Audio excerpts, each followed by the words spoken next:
Welcome to Stu Man Rides. We're going to check out a 2016 Panigale R.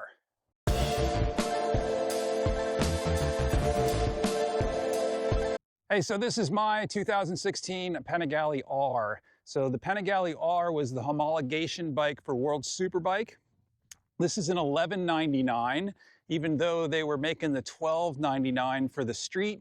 This one's an $11.99 to adhere to the World Superbike rules. And it's got titanium engine internals, all sorts of special stuff just for the R version of the Panigale. So this was the bike so that they could race in World Superbike. So this particular bike has been modified to within an inch of its life. I bought it from a friend of mine. He did most of the work on it. I added a few things to it as well. But the goal my buddy had when he built the bike was he wanted to make it lighter than a Superleggera. And so he accomplished that goal. It's actually pretty significantly lighter than a Superleggera. So this is 200 and something horsepower to the rear wheel, World Superbike spec, revs. Yeah, it's a crazy bike. So I'll kind of go through some of the modifications that have been done to this bike to give you an idea of what it's been done. It's kind of been built as a track day bike. It's not a race bike, but it very well could be. The only thing that it has on it is a kickstand and some headlights. So if I took off the headlights and the kickstand, this could very easily be a race bike. So it has, we'll start off at the front. It has all carbon fiber bodywork. So you can see the bare carbon showing through here, but even where it's painted, you can see the carbon show through in a couple spots. It is all carbon bodywork, upper and lower. Carbon fiber fender, of course. If you notice the forks on this bike, the black forks, that's not standard. Those are the upgraded, those are the same forks that come on a Superleggera. We have upgraded Brembo calipers as well. We got the axle sliders on there. OEM Ducati wheels, carbon wheels. So again, same wheels that come on the Superleggera. These are like super expensive, made by BST, but they're made to OEM Ducati specs. Moving back, we have the brushed aluminum gas tank. That's kind of a signature of the R models. We have the carbon protectors on there, carbon ignition cover, CNC triple clamps, Brembo RCS master cylinder with the remote adjuster so you can adjust for brake fade on those crazy days in the canyon when your brakes start to fade. You see it's got a race fairing stay on it. This is a huge weight savings over the standard fairing stay that comes on your regular Panigale R. So it doesn't have to support headlights. If you notice, the headlights on this bike are just little LED strips. It's enough to get by DOT regulations. I don't ride it at night because the headlights aren't great. So moving towards the back of the bike, you can see magnesium covers on the engine. We have CNC rear sets, carbon on pretty much everything, the hugger, the engine guard. The rear subframe's pretty cool. This is a full 6 monocoque carbon fiber subframe and tail section. So this is all one piece carbon that bolts to the motor, comes all the way back here. We have a Ducati Performance seat. This has the Akrapovic exhaust. I hope I'm saying that correctly. Race exhaust. It's got the up map on it. Again, carbon fiber wheels on the back, same ones that you see on the Superleggera. Got to have the Ducati valve caps on there. That's worth probably 5 or 6 horsepower by itself. And what am I missing? Yeah, a little bit taller windscreen, I think. So when you're sitting in the cockpit, there's your view. So you get a little bit more aerodynamic with the taller windscreen. The bike was built to be super light, and it was built to be more of like a track day kind of street bike. So right now on the full 6 subframe, it's got just a carbon fiber under tray on it with these stickers to emulate your brake lights.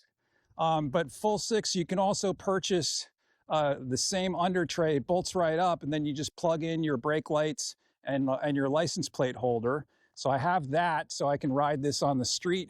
All I do is swap out that little piece on the under tray, and it's a street bike. License plates, directionals.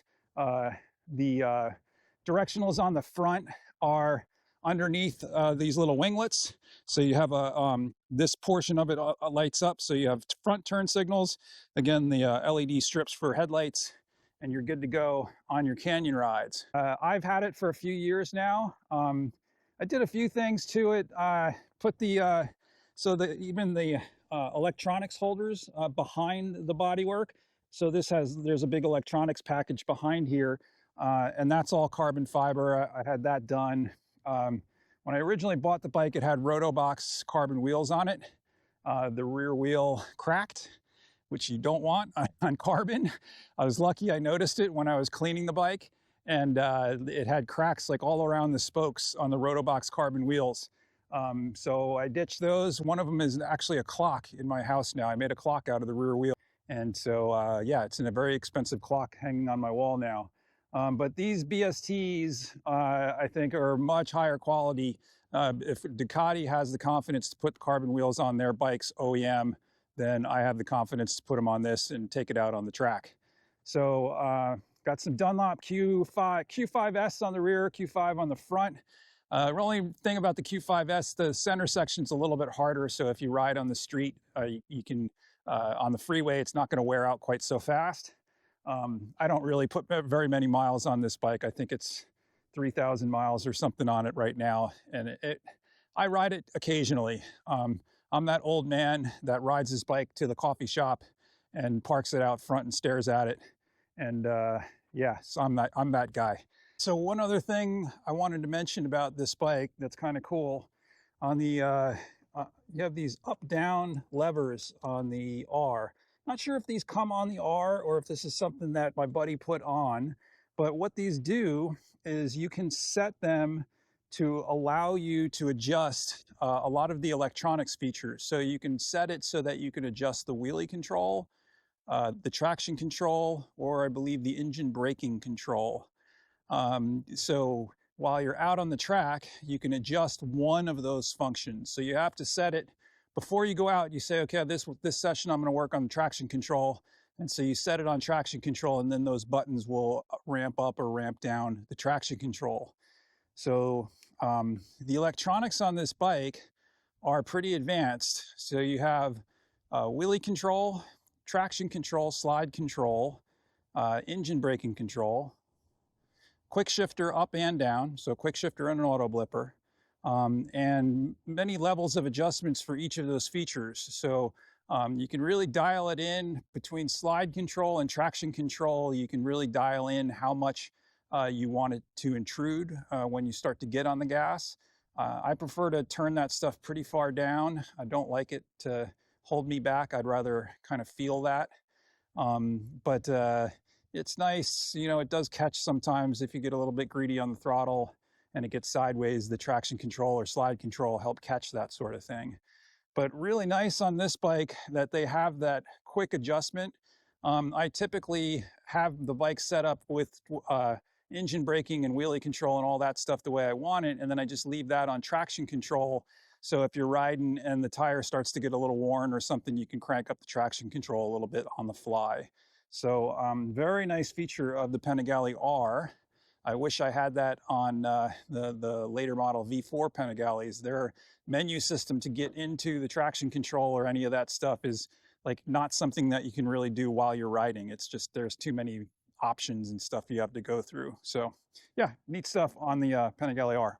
I'm going to take it out on the track and ride it. I've ridden it already on the track, but I'll give you some riding impressions when I'm done.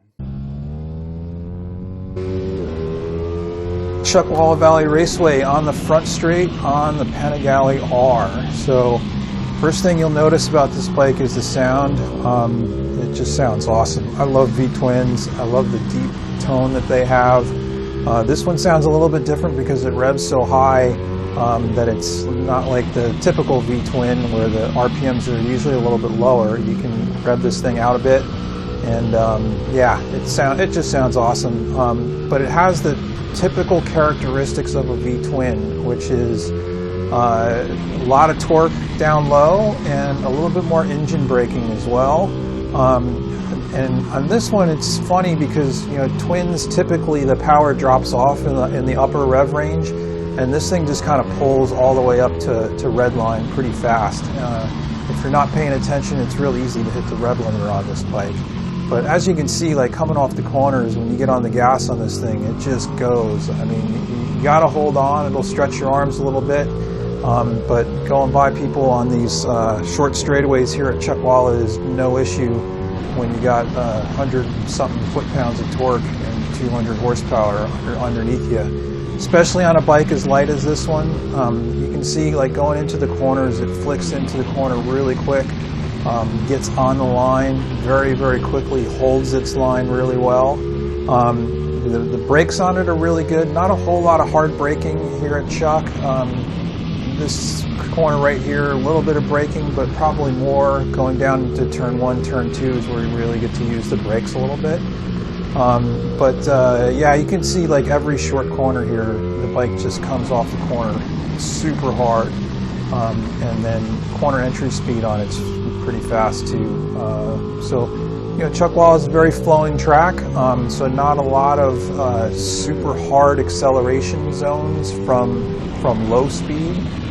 So you really don't get the benefit of a V-twin as much here as you might on some other tracks, but still, yeah, it's just so much torque and so much horsepower for a bike that doesn't weigh anything that, yeah, it goes.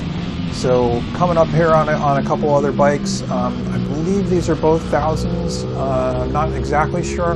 I believe the bike in front here is a CBR 1000, CBR R 1000R, double R. There's a bunch of R's in them now.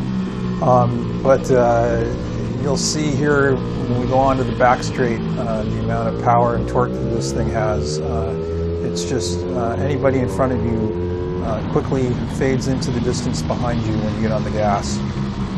And so, yeah, super fast, but, you know, with that much torque comes responsibility. You got to be super careful at lean angle, because even though you might be low in the RPM range, it'll start to spin the tire pretty quickly if you're not careful.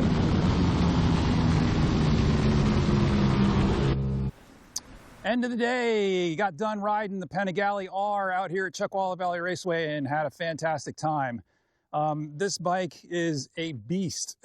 It's insane. Don't know enough adjectives to describe this thing. It's extraordinarily light, number one, and it's got a ton of horsepower, and it's a V-twin, so there's even more torque.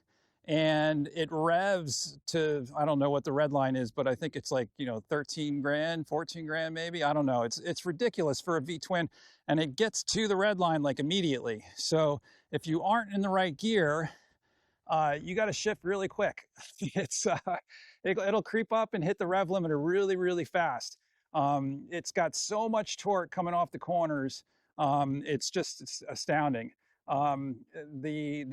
With the street tires on it, Q5S it's probably more of a track day tire kind of thing, but, you know, it's not race slick, so can't go crazy on the bike. But I was getting on it pretty hard, and you know, got to ride around with a couple other, like, R1 and a CBR 1000 or something. But anyway, so I've ridden a lot of motorcycles, and ridden a lot of powerful motorcycles and light motorcycles. You know, I did a video on the BMW HP4 race a while back, and yeah, anyway, this thing is probably the most violently fast motorcycle I've ever ridden. I've ridden the Desmos Sedici on a racetrack and a couple other bikes, but the way this thing puts down power, it's like you better be ready for it. Like, when you twist that throttle, it's gonna go. It's got a ton of torque, and it's not an easy bike to ride. Because it has so much power and torque, and because it's so light, it's very easy for the bike to get ahead of you, and it's difficult for you to stay ahead of the bike. I like big bikes. I like a lot of horsepower. I race a big bike. I race a V4R. But this thing it's a handful. It's nothing to sneeze at. It's definitely not a beginner's bike. I wouldn't advise you buy one of these for your 17-year-old son that just got their license. This thing is, you really should know what you're doing before you get on something like this, especially on a racetrack, especially one that's been modified to this extent. I think if it was stock and a little bit heavier, it might not be so overwhelming. But because this thing is so light and has the amount of horsepower it does, it's a real handful.